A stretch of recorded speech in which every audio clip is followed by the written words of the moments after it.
वो कहते हैं ना, मिल ही जाएगी मंजिल भटकते भटकते, गुमराह तो वो हैं जो घर से निकले ही नहीं। जी हां, स्वागत करता हूं आप सभी का सीयूटी पीजी अड्डा 24/7 के इस चैनल पे। मैं हूं एडवोकेट विजेंद्र सिंह चौधरी और आज आप लोगों के सामने लेकर आया हूं एक बहुत ही इंपॉर्टेंट सेशन। जी हां, बुक्स एंड ऑथर्स। देखिए, किसी भी एग्जामिनेशंस में आप अटेम्प्ट लीजिए, आपको बुक्स एंड ऑथर्स से रिलेटेड क्वेश्चंस 100% मिलते ही मिलते हैं, और उनमें से कुछ इंपॉर्टेंट सेलेक्टेड बुक्स जो कि लगातार पूछी गई हैं और सीयूटी के एग्जामिनेशंस के पर्सपेक्टिव से बहुत ही इंपॉर्टेंट है। तो विदाउट एक सेकंड का समय भी वेस्ट किए हम शुरुआत करेंगे, और उससे पहले एक बहुत ही इंपॉर्टेंट चीज जो है आपके लिए, एक मेरी तरफ से मोटिवेशनल कोट। जी हां, निंदा से घबराकर अपने लक्ष्य को ना छोड़े दोस्त। निंदा से घबराकर अपने लक्ष्य को ना छोड़े दोस्त। लक्ष्य मिलने पे ये जो निंदा करने वाले हैं, इन्हीं लोगों की राय बदल जाती है। ये सच बात है। बहुत लोग आपकी निंदा करते होंगे कि तुझसे ये ना हो पाएगा, तुझसे वो ना हो पाएगा, लेकिन मैं आपको एक बात सच बता दूं, जब आप सक्सेस को पा लेते हैं तो इन लोगों की खुद सोच बदल जाती है। शुरुआत करते हैं सबसे पहली और सबसे इंपॉर्टेंट बुक, जो कि आप लोगों ने बार बार नाम सुना होगा। आपके सामने ये एक पर्सनैलिटी है। इन पर्सनालिटी का नाम पहले तो आप गैस कीजिएगा और उसके बाद मैं आपको बताता हूं इन बुक्स के नाम। देखिए, होम एंड द वर्ल्ड, साथ के साथ Gitanjali, Gora, the home coming and the crescent moon. देखिए, गीतांजलि के लिए तो इनको Nobel prize in the literature भी मिला है। आपके सामने है रविंद्रनाथ टैगोर जी। कौन है ये? रविंद्रनाथ टैगोर जी। अब आप जब कभी भी बुक्स पढ़ रहे होंगे तो हमें सिर्फ बुक नहीं पढ़नी है, बुक के साथ अगर उसी पर्सनालिटी से रिलेटेड कुछ भी इंपॉर्टेंट और चीजें हैं वो भी आप पढ़ते हुए चलेंगे। तो प्लीज आप ये याद रख लीजिएगा कि ही is the first person, non European person, जिनको नोबेल प्राइज इन लिटरेचर मिला था फॉर द बुक गीतांजलि। ठीक है बच्चे, चलिए आगे बढ़ते हैं। नेक्स्ट इंपॉर्टेंट आपके सामने है बाल गंगाधर तिलक साहब। जी हां, ये है बाल गंगाधर तिलक जी, और इन्होंने बुक रखी है, दैट इज गीता रहस्य, कर्म योग शास्त्र, the Arctic home of the Vedas and the famous magazines of बाल। ये सारी बुक्स के जो ऑथर रहे हैं वो कौन है? बाल गंगाधर तिलक जी। ठीक है, तो इन्हीं के साथ आपको जो है और भी कुछ इंपॉर्टेंट करंट अफेयर्स या फिर स्टैटिक जीके जो कि बाल गंगाधर तिलक जी से रिलेटेड है, वो भी आपको साथ में पढ़ते हुए चलना चाहिए। चलिए आगे बढ़ते हैं, और आपके सामने है श्री अरविंदो घोष जी। देखिए, ये एक बहुत एमिनेंट पर्सनालिटी है, और एमिनेंट पर्सनालिटी है तो इनके क्वेश्चंस भी बार बार बनते हैं। तो आपको बुक्स जो इनके लिए याद रखनी है, देखिए बुक्स तो बहुत सारी होंगी, लिटरेचर बहुत सारा होगा, लेकिन मैं वही बुक्स लेके आया हूं जो कि एग्जामिनेशन पर्सपेक्टिव से इंपॉर्टेंट है। तो आपको नाम याद रखना है लाइफ डिवाइन, जो कि इनकी one of the eminent book है, जिसके बारे में बार बार पूछा जाता है। ठीक है, ऐसे ऑन गीता, सावित्री, ये तीनों बुक्स तो ऐसी हैं जिसके नाम आप भूल मत जाइएगा, इनको एसोसिएट कर दीजिएगा श्रीमान अरविंदो घोष जी के साथ में। ठीक है, and then there is a future poetry and Karmayogi. ये 5 वो बुक्स हैं जो कि अरविंदो घोष जी ने लिखी हैं, और ये बहुत ही पर्सनली मैं आपको कह रहा हूं, एडवाइस दे रहा हूं कि अरविंदो घोष जी के नाम से आपको बुक्स के बारे में क्वेश्चन 100% पूछा जा सकता है। ठीक है, चलिए आगे बढ़ते हैं। नेक्स्ट पर्सनैलिटी, और उसके साथ में है लाला लजपत राय साहब। ये रहे लाला लजपत राय साहब। देखिए, 2 बुक्स हैं, एक तो unhappy India and young India, और बहुत इंपॉर्टेंट चीज इसलिए है बिकॉज ये वो पर्सनालिटी है जिनको बेसिकली पंजाब केसरी का नाम भी दिया गया था। ठीक है, तो अब बात करते हैं कि कब बॉर्न हुए हैं। तो 28 जनवरी इन 1865 इन पंजाब, और इस पर्सनालिटी को, दैट इज लाला लजपत राय साहब को, क्या कहा जाता था? इन्हें पंजाब केसरी का नाम भी दिया गया था, एंड साथ के साथ में इन्हें लायंस ऑफ पंजाब भी कहा जाता था। तो आपसे सवाल पूछा जाता है कि भैया वो कौन कौन सी बुक हैं जो कोई एक ऑथर ने लिखी है जिनको क्या कहा जाता है? जिन्हें पंजाब केसरी कहा जाता है, तो भी आपका आंसर यही आएगा। अब देखिए, ये पंजाब से थे, तो एक चीज और याद रख लीजिएगा स्टैटिक की, वो ये है कि the national bank of Punjab जो है, the national bank, Punjab national bank, जो आपने सुना है नाम, बार बार सुना होगा, that is also been founded by Lala Lajpat Rai साहब। ठीक है, चलिए आगे बढ़ते हैं, नेक्स्ट इंपॉर्टेंट पर्सनैलिटी की तरफ आते हैं, इंदिरा गांधी जी। देखिए, ये बुक का नाम है the eternal India, that has been written by Indira Gandhi ji. ठीक है, तो अब इंदिरा गांधी जी से रिलेटेड कुछ स्टैटिक की चीजें हैं जो कि आपको इसके साथ पढ़ते हुए चलना है। अकेली बुक हम पढ़ते हुए नहीं जाएंगे, बुक के साथ में हमको और भी 2-3 चीजें पता होनी चाहिए। यह है प्रेमचंद जी। ठीक है, अब प्रेमचंद जी जो है बहुत ही इंपॉर्टेंट है। गोदान तो आपने बार बार इनका नाम सुना होगा। ठीक है, सो गोदान, गबन और करम भूमि, ये तीन वो बुक्स हैं जो कि लगातार पूछी गई हैं प्रेमचंद जी के साथ में, ठीक है। तो प्रेमचंद्र जी की तीन इंपॉर्टेंट बुक्स कौन कौन सी हैं? गोदान, गोदान के बाद आएगा इनका गबन, गबन के बाद में आएगी कर्म भूमि। ये वो तीनों बुक्स हैं जो कि प्रेमचंद जी के साथ में एसोसिएटेड है and they are very important. मेरा ये लेक्चर जो है मैंने इसमें पिक्टोरियल वे में समझाने की कोशिश की है ताकि पिक्चर्स जो होती हैं वो बेसिकली विजुअलाइज करके याद करना थोड़ा आसान होता है रेदर देन टेक्स्ट। जब मैं नाम लिख दूंगा सिर्फ उन्हीं से अगर आपको बताऊंगा तो शायद आपको चीजें इतनी आसानी से याद ना हो।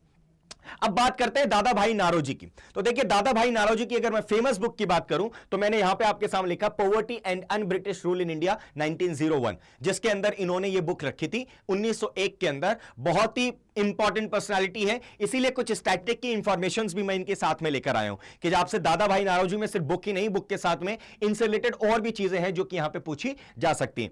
देखिए सबसे पहली बात, इन्होंने न्यूज़पेपर पब्लिश किया, that was in year 1855 and the voice of India जो था पेपर का नाम था। इसके बाद में इन्होंने नेशनल कांग्रेस को एस्टैब्लिश किया, that means he is the person who is the co-founder of national Congress. Please ध्यान रखिएगा ये भी पर्सनालिटी वही है जिनके नाम से आप नेशनल कांग्रेस जो है उसके को-फाउंडर हैं।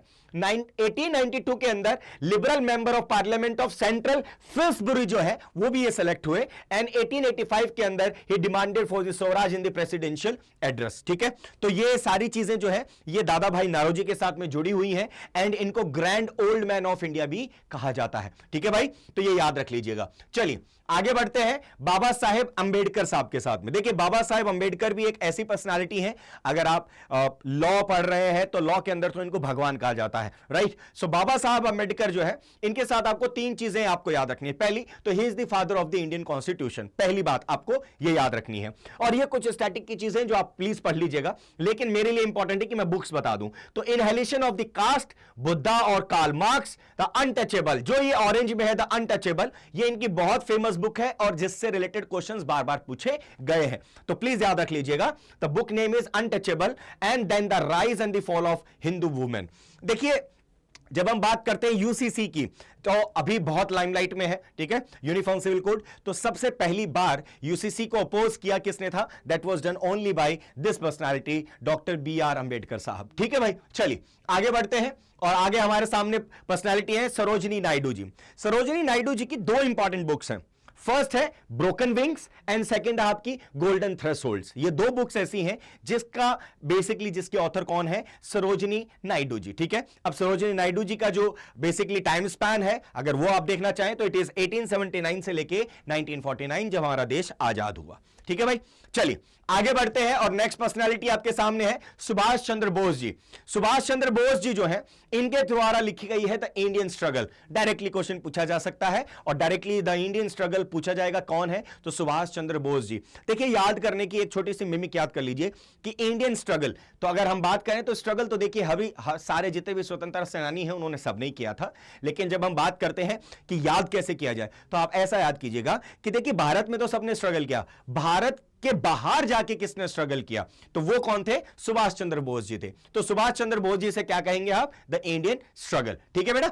चलिए आगे बात करते हैं और एक चीज और याद रख लीजिएगा सुभाष चंद्र जी के साथ में पराक्रम दिवस जो है वो भी इन्हीं के बर्थ एनिवर्सरी पे सेलिब्रेट किया जाता है, जो कि 25 जनवरी को हम लोग सेलिब्रेट करते हैं। अगर आप लोगों को यह पता है कि पराक्रम दिवस कब सेलिब्रेट किया जाता है तो कमेंट बॉक्स में मुझे जरूर लिख के भेजिएगा कि पराक्रम दिवस कब सेलिब्रेट किया जाता है। चलिए आई एम एन एथिस्ट, ये इस पर्सनालिटी के थ्रू लिखा गया है जिन्होंने जिस उम्र में आप और मैं आज के दिन घर में बैठ के जो है मोबाइल के थ्रू पढ़ाई कर पा रहे हैं, मैं आपको पढ़ा पा रहा हूं, जब मन करता है मार्केट में जाके कुछ भी खरीद आते हैं, उस समय पे ये इंसान अपनी जिंदगी जो है वो जेल में गुजार रहा था। He is none other than Shriman Bhagat Singh ji. जी हां, भगत सिंह जी ने लिखी थी वाई एम एन एथिस्ट, ठीक है। चलिए आगे बढ़ते हैं नेक्स्ट पर्सनालिटी की तरफ। आपके सामने है, आपने जवाहरलाल नेहरू जी के बारे में बहुत बार सुना होगा, राइट, लेकिन ये वो पर्सनालिटी है जो कि जवाहरलाल नेहरू जी से पहले फेमस हुए हैं, द वॉइस ऑफ फ्रीडम। जी हां, पंडित मोतीलाल नेहरू जी। कौन है? पंडित मोतीलाल नेहरू जी।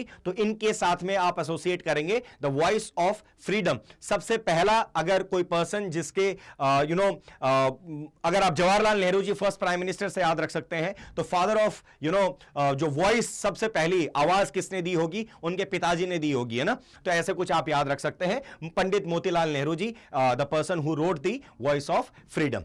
चलिए आगे मैंने इस तरीके से ये पूरे के पूरे जितने भी मैंने बुक्स रखे हैं वो इसलिए रखे हैं ताकि जब आप मेरा ये लेक्चर देखें तो पहले आप रिकॉलेक्ट करें कि ये आदमी कौन है। तो जब आप अपना फोकस इस पर्सनालिटी के ऊपर डालेंगे तो आपको ऑटोमेटिकली जो है थोड़ा बहुत तो याद आएगा कि अच्छा मैं इसके बारे में बात कर रहा हूं, ठीक है। So the war of Indian independence, Hindutva, ये आपके सामने पर्सनालिटी है श्रीमान दामोदर सावरकर साहब, जो कि बहुत ही लाइमलाइट में रहे अभी, और अभी बहुत रिसेंटली इनकी मूवी भी आ रही है सावरकर साहब की, ठीक है। तो ये बहुत इंपॉर्टेंट पर्सनालिटी है, बुक्स इनकी आप याद जरूर रख लीजिएगा। चलिए आगे बढ़ते हैं। आपके सामने पर्सनालिटी है राधा कृष्णन जी। क्या नाम है इनका? राधा कृष्णन जी नाम है इनका। And he has given religions and the culture and the Indian philosophy. Very important. आप लोग को पता है डॉक्टर एस राधा श्रीकृष्ण जो है, इनके बेसिकली जो बर्थडे है वो कब आता है? वो बर्थडे जब आता है उसकी डेट आप जो है कमेंट बॉक्स में डालेंगे, क्योंकि उसी दिन आपके इस एडुकेटर, आपके इस टीचर, आपके इस दोस्त का भी बर्थडे उसी दिन आता है। तो let us see how many of you know कि भैया हमारे श्रीमान डॉक्टर एस राधा कृष्णन जी का बर्थडे कब आता है। दो बुक्स हैं, religious and the culture, that is, and then is your Indian philosophy. चलिए आगे बढ़ते हैं। और ये पर्सनैलिटी बहुत, यार अगर आप में से कोई पर्सन इनको देखते ही अगर कोई लिख देगा कि ये कौन है, तो मैं उस पर्सन को ये मान जाऊंगा कि आपकी हिस्टोरिकल जो नॉलेज है वो बहुत अच्छी है। तो संवाद कनुमदी जो है और मिरात उल अकबर, ये दो बुक्स हैं जो कि इन्होंने जो है बेसिकली लिखी है, और इनका नाम है राजा राम मोहन रॉय। क्या नाम है? राजा राम मोहन रॉय, जिन्होंने दो बुक्स लिखी हैं, संवाद कौमुदी एंड मिरात उल अकबर। ये दो किताबें हैं जो राजा राम मोहन रॉय साहब ने लिखी हैं। चलिए आगे बढ़ते हैं। और दो इंपॉर्टेंट बुक्स जो कि लगातार एग्जाम में देखी हुई, पहला तो है अकबरनामा। आपने बहुत सारे एग्जाम्स में देखा होगा, अपने अगर PIQ सॉल्व किए होंगे तो आपको बार बार देखा होगा अकबरनामा किसने लिखा है। तो अब्दुल फजल साहब जो है, वो अबुल फजल साहब का जो है बेसिकली लिखा हुआ है अकबरनामा। देन है किताब उल हिंद, ये अल बिरूनी साहब ने जो है, ये बेसिकली ये दो ऐसी किताबें हैं जो कि जब मैं बात करता हूं मुगल एम्पीरियर की, तो वहां से जुड़ के आपको किताबें देखने को मिलेंगी। चलिए भाई आगे बढ़ते हैं। और तुगलकनामा, यह भी बहुत इंपॉर्टेंट है, यह आमिर खुसरो साहब के थ्रू लिखी गई है। तुगलकनामा यह भी लगातार आपको देखने को मिलेगा, तो यह नाम पर्सनैलिटी का याद रख लीजिएगा। इसके बाद का गुलामगिरी, जो कि ज्योतिबा फूले जी ने लिखी है। यह नाम के साथ पिक्चर्स रखने का सिर्फ एक मोटिव था, ताकि आपको पिक्चर्स के साथ में पर्सनैलिटीज थोड़ी सी रिकॉग्नाइज हो, और रिकॉग्नाइज होंगी तो चीजें और बेटर हो जाती हैं मेमोराइज करने में। आई होप आपको सेशन समझ में आ रहा होगा। आपको चीजें आपने बहुत देखी भी होंगी और बहुत सारी आपके सामने नहीं होंगी। तो अगर पसंद आ रहा है, चीजें समझ में आ रही हैं, तो एक बार लाइक बटन जरूर दबा दीजिएगा और चैनल को सब्सक्राइब कर लीजिएगा, ताकि ऐसी कुछ इंफॉर्मेटिव चीजें जो कि आपके एग्जाम के अंदर बहुत इंपॉर्टेंट हो सकती हैं, उसे आप मिस ना कर दें। ठीक है भाई, चलिए आगे बढ़ते हैं। और आपके सामने दो और इंपॉर्टेंट हैं, दैट इज मैकियावेली जो कि द प्रिंस है, and then there is Dinabandhu Mitra's, that is Nil Darpan. ठीक है, ये दो किताबें हैं, ये भी बहुत इंपॉर्टेंट है, जो कि लगातार आपको देखने को मिलेंगी। देखिए बांग्लादेशी कुछ पर्सनालिटीज भी ऐसी हैं जो कि लगातार आपने देखा होगा कि उनसे रिलेटेड भी बहुत सारे ऐसे इंपॉर्टेंट कॉन्सेप्ट्स आते हैं, बुक्स आती हैं जिसको आप लगातार देखते हुए आते हैं, और वो भी पूछी जाती हैं। लेकिन आज मैंने सिर्फ उन इंडियन पर्सनालिटीज को लिया है जो कि आपके एग्जामिनेशन पर्सपेक्टिव से इंपॉर्टेंट है। चलिए अब मैं कुछ सवाल जो है वो यहां पे कर रहा हूं, और आप लोगों से मैं रिक्वेस्ट करूंगा कि आप सिर्फ और सिर्फ 10 सेकंड का समय लेंगे, और 10 सेकंड का समय के बाद में आप मुझे आंसर्स देंगे। Who has written the book a little book of India? ये ऐसा क्वेश्चन है जो कि लगातार एग्जामिनेशंस के अंदर मेरे को देखने को मिला है, और आपको आंसर जो है इसका लगभग को आता भी है, and the correct answer is your Ruskin Bond. चलिए आगे बढ़ते हैं नेक्स्ट क्वेश्चन की तरफ। Who has written the angels of Kailash? ये भी सवाल आप लोगों ने बार बार देखा होगा, और मैंने जो बुक्स पढ़ा दी वो तो मैंने पढ़ा दी, लेकिन उसके अलावा ये भी वो इंपॉर्टेंट बुक्स हैं जो कि आपको पता होनी ही चाहिए। ठीक है, so Subira Prasad is your correct answer. चलिए बहुत बढ़िया। Now who has written the book how China sees India and the world? बहुत अच्छी बुक है एंड वेरी इंपॉर्टेंट बुक। लगातार क्वेश्चंस के अंदर मैंने इसको देखा है क्या है। देखिए अब एलिमिनेशन भी आप कर सकते हैं यहां पे, ठीक है, और अगर आप एलिमिनेशन मेथड भी निकालेंगे तो भी आप आंसर्स निकाल सकते हैं। So correct answer is your A Shyam Saran. Please comment box में आंसर जरूर करते चलिएगा, ताकि आपकी मेमोरी जो है वो थोड़ी सी शार्प रहे और वो रिफ्रेश हो जाए कि हाँ मैं कुछ तो मैंने जो है पढ़ा है आज और मुझे कुछ याद रह रहा है। Who has written the book crunch time, Narendra Modi's national security crisis? कब हुए नेशनल सिक्योरिटी क्राइसिस आपको पता हो तो अभी हमने बहुत सारा जीएसटी देख लिया, हमने बहुत सारे ताजा ताजा बिल देख लिए और उन्हीं के अंदर ऐसा भी कुछ हमने देखा। ठीक है, सो आपके सामने है श्रीराम चूलिया जी जिन्होंने ये बुक रखी है। ठीक है, चलिए आगे बढ़ते हैं। Who is the author of book the magic of Mangala Jodi? The magic of Mangala जोड़ी किसने लिखा है? जल्दी से कमेंट बॉक्स में लिख दीजिए ताकि आपके लिए थोड़ा सा जो है रिफ्रेश हो जाए माइंड आपका कि हाँ ये तो मैंने पढ़ा था और पढ़ा था तो मुझे तो याद है। तो हम तो कॉम्पिटिटिव पर्सन है भाई, हमारा तो कंपटीशन सबके साथ में है, तो हमें तो उन सबसे आगे निकलना है, राइट? चलिए, so the correct answer is your Avinash. Okay, आगे बढ़ते हैं। And who has written the book fearless governance? जल्दी से बता दीजिए। ये तो ऐसी पर्सनालिटी हैं जो वैसे ही बहुत खूंखार कहलाती हैं और लगातार आपने इनको देखा भी होगा न्यूज के अंदर भी, right? So fearless governance has been given by the doctor Kiran Bedi ji. चलिए अगले सवाल की तरफ आते हैं। Who has written the book India's economy from Nehru to Modi a brief history? भैया नेहरू जी से लेके मोदी तक जी, मोदी साहब तक की जो पूरी जर्नी है, फाइनेंस कैसे इंडिया के अंदर चला है, कैसे इंडियन इकोनॉमी बढ़ी है, उसके बारे में इस बुक के अंदर रखा गया है। तो आपके सामने 4 ऑप्शंस हैं, फटाफट से आंसर दे दीजिए। Pulapre Balakrishnan ji is your correct answer. बहुत बढ़िया, आगे बढ़ते हैं। Who has written the book Bose the untold story of an inconvenient nationalist? आपके पास में मात्र 10 सेकंड है, इन 10 सेकंड में आपको आंसर देना है। चलिए, बहुत बढ़िया, बहुत बढ़िया, वेरी गुड। यहां पे आपके सामने चंद्रचूड़ घोष साहब जो हैं वो बिल्कुल करेक्ट आंसर है। चलिए आगे बढ़ते हैं। Who has written the book how to prevent the next pandemic? अभी आप लोगों ने देखा कोविड-19 जो है वो बहुत ही बड़ा पेंडेमिक आया था भारत के अंदर, ठीक है? नेक्स्ट पेंडेमिक को कैसे बचाया जा सके, तो इसमें से एक ऐसी पर्सनालिटी जो कि बहुत ही अमीरों के अंदर शरीक होते हैं और बहुत ही एमिनेंट पर्सनालिटी है, तो आप लोगों को गैस मैंने दिया है, बहुत से लोगों ने सही कर भी लिया होगा। बिल गेट्स जो है वो बहुत इंपॉर्टेंट पर्सनालिटी है, उन्होंने जो है लिखा है book that is how to prevent the next pandemic. चलिए आगे बढ़ते हैं। Who has written the book tomb of sand? बहुत भैया, वेरी इंपॉर्टेंट, अभी रिसेंटली बहुत सारे अवार्ड्स भी जीत चुकी है ये पर्सनालिटी जिन्होंने अभी recently, okay, oh my God, मैंने तो आपको थोड़ा सा तो हिंट दे ही दिया। गीतांजलि जी जी, जैसे ही मैंने बोला अच्छा जीत चुकी हैं तो आप समझ गए होंगे। चलिए आगे बढ़ते हैं नेक्स्ट सवाल की तरफ। Who has written the book Indian banking in retrospect 75 years of independence? ये बुक किसने लिखी है? चलिए फटाफट से बता दीजिए कौन है वो, कौन है? बहुत बढ़िया, बहुत बढ़िया। यहां पे है आशुतोष रारा विकर साहब। कौन है? आशुतोष रारा विकर साहब। Who is the author of book The Boy Who Wrote Constitution? आप सोच सकते हैं, मैंने आपको बता दिया पर्सनालिटी कौन हो सकती हैं जिन्होंने ये लिखी होगी book. And very important book because the boy who wrote the constitution it is represented to the doctor B.R. Ambedkar sahab. ठीक है भाई, सो राजेश तलवार जी जो है वो बहुत ही अच्छे ऑथर है, बहुत लगातार आप लोगों ने इनके बारे में सुना भी होगा, बहुत सारे इनके बुक्स आपने देखे भी होंगे। Who is the author of the book the Sikh history of the east India? चलिए देखिए, जब भारत का जो पार्टीशन हुआ था तो भारत के पार्टीशन के अंदर हम देखें तो पाकिस्तान के अंदर आज भी पंजाबी बोली जाती है, अगर आप लोगों ने मूवीज में देखा होगा तो, राइट? वेरी नाइस, बहुत बढ़िया। अविनाश साहब ने जो है ये बुक रखी है। अब देखिए स्टैटिक जीके क्या होता है। स्टैटिक जीके जो है बेसिकली जो आज का करंट है वो कल के लिए क्या बन जाता है? स्टैटिक बन जाता है। और इंटरनेशनल ऑर्गेनाइजेशंस के 100% क्वेश्चंस आपको देखने को मिलते हैं। तो मेरा नेक्स्ट वीडियो जो है वो आने वाला है आप लोगों के लिए इंटरनेशनल ऑर्गेनाइजेशंस के साथ में। और इंटरनेशनल ऑर्गेनाइजेशंस के अंदर मैं आपको करंट अफेयर्स और करंट अफेयर्स के साथ में स्टैटिक दोनों ही चीजें बताने वाला हूं। तो प्लीज उस सेशन को बिल्कुल भी मिस मत कीजिएगा।